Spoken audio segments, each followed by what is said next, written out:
In the spring of 1519, 500 Spanish soldiers, led by the ambitious Hernan Cortes, landed on the sun-drenched coast of Mexico. Driven by dreams of gold, glory and adventure, they stepped onto unfamiliar shores, unaware of the monumental events they were about to set in motion. Their weapons, gleaming steel swords, thunderous gunpowder and powerful horses, were unlike anything the local people had ever seen. These tools of war gave the Spaniards a terrifying advantage, casting a long shadow over the land. Awaiting them was the Aztec Empire, a vast and sophisticated civilization ruled from the magnificent island city of Tenochtitlan by Emperor Moctezuma II. The city itself was a marvel, with grand temples, bustling markets and intricate canals. The Aztecs commanded millions of subjects, collected tributes of gold and precious goods, and maintained a powerful, disciplined military. Their empire was rich, complex, and deeply rooted in tradition. Yet, beneath the empire's splendor, resentment simmered among the many conquered city-states forced to pay heavy tribute. These communities often felt oppressed, their loyalty to the Aztecs fragile at best.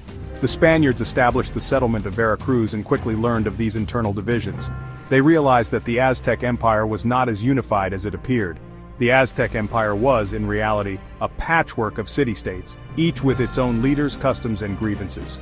Many of these city-states resented Aztec rule and longed for change. This widespread resentment would become Cortes's greatest weapon. He began to forge alliances with discontented peoples, turning former enemies of the Aztecs into his own allies. The arrival of the Spaniards was a shock to the Aztecs, a disruption that set two worlds on a collision course.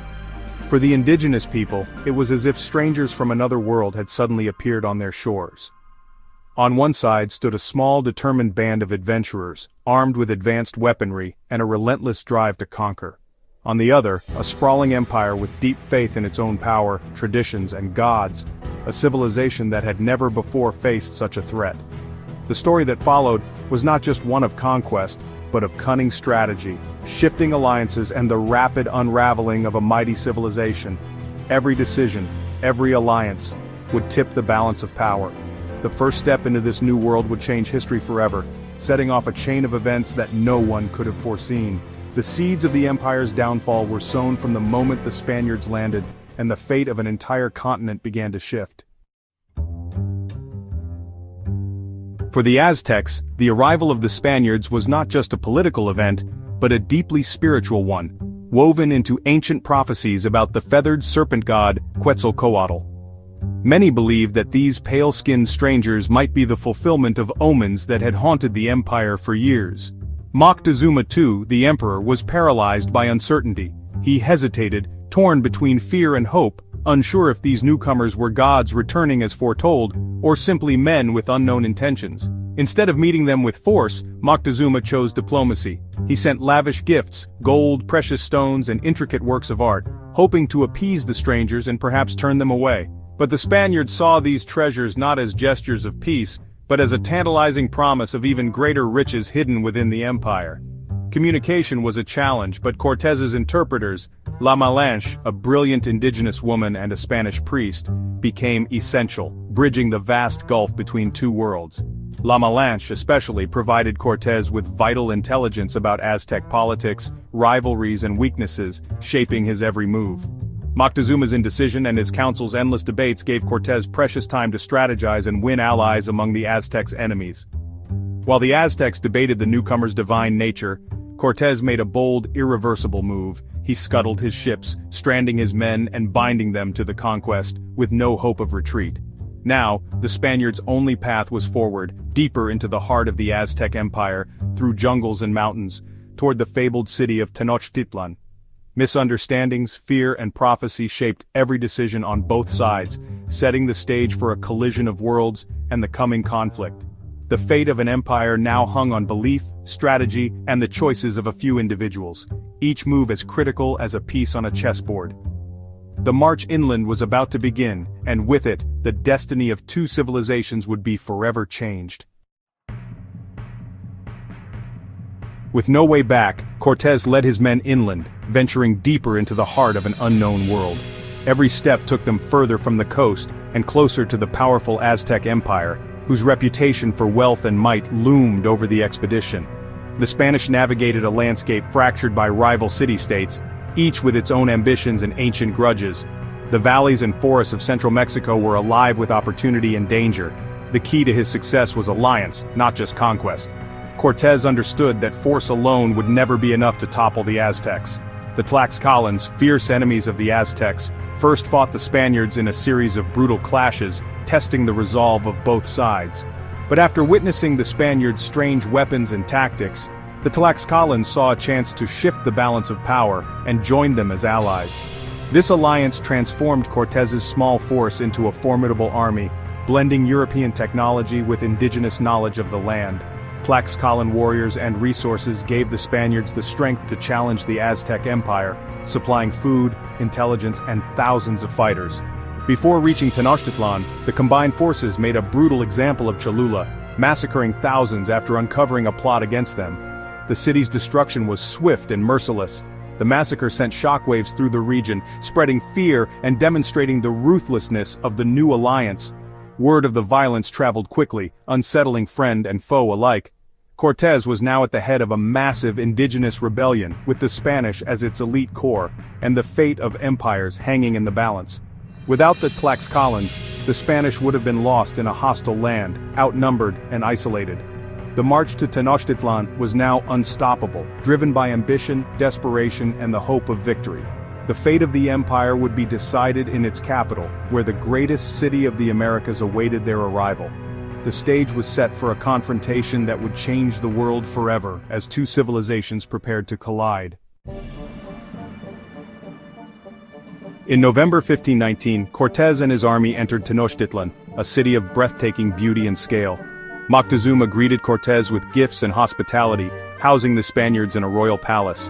The Spaniards were both honored guests and prisoners surrounded by hundreds of thousands of Aztecs.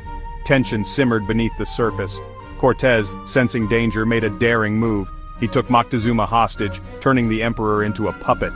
This act shattered the Aztec command structure, creating confusion and dissent. The Spaniards began to plunder the city's treasures, revealing their true intentions. The uneasy peace was broken. The Spaniards' ambitions were now clear. The Aztecs' world was upended, their emperor a captive in his own city. The balance of power had shifted, but the city was a powder keg ready to explode. The next spark would ignite open conflict. The fragile coexistence was about to end. The situation in Tenochtitlan unraveled quickly. While Cortes left to confront a rival Spanish force, his lieutenant Alvarado ordered a massacre during a religious festival. The city erupted in fury. The Spaniards were besieged in their palace. Moctezuma, forced to plead for calm, was killed by his own people. With their emperor dead, the Aztecs united against the invaders. Cortes returned to chaos and realized escape was the only option. On the night of sorrows, the Spaniards and their allies tried to flee, but were ambushed on the causeways. Hundreds of Spaniards and thousands of Tlaxcalans died. The survivors barely escaped. The Spanish were utterly defeated, limping back to Tlaxcala.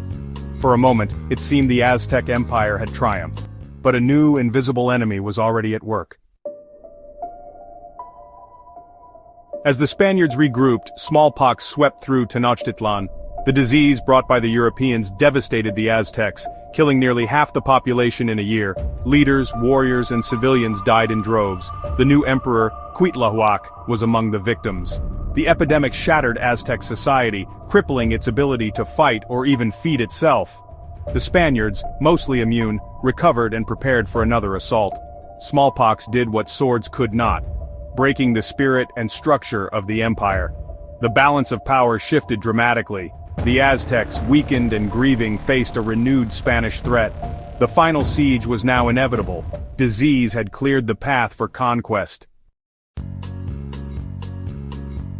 Cortes rebuilt his forces and prepared for the final assault on Tenochtitlan. He constructed a fleet of brigantines, giving him control of Lake Texcoco.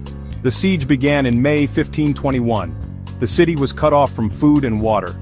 The new emperor, Cuauhtémoc, led a desperate defense. Spanish and Tlaxcalan forces attacked on three fronts, while the brigantines destroyed Aztec canoes. The fighting was brutal, street by street, canal by canal.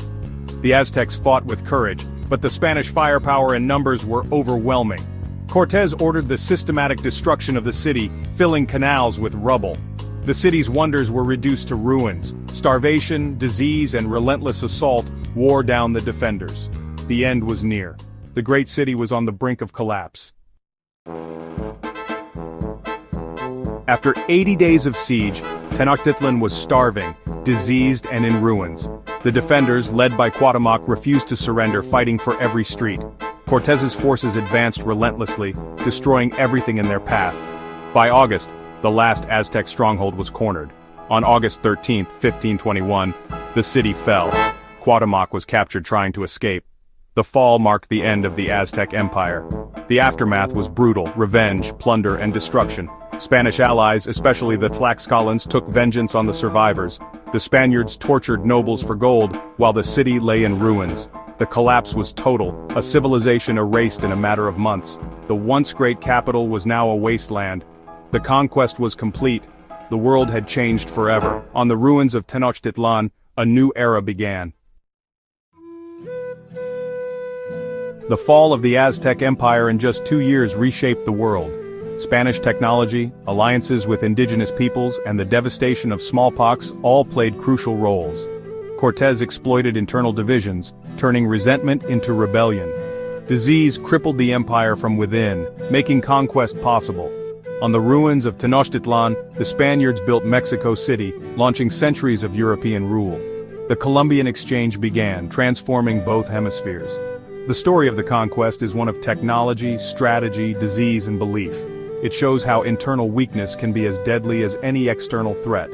The fall of the Aztecs ended an era and began a new, often brutal chapter in history. The echoes of 1521 still resonate today. The world was forever changed.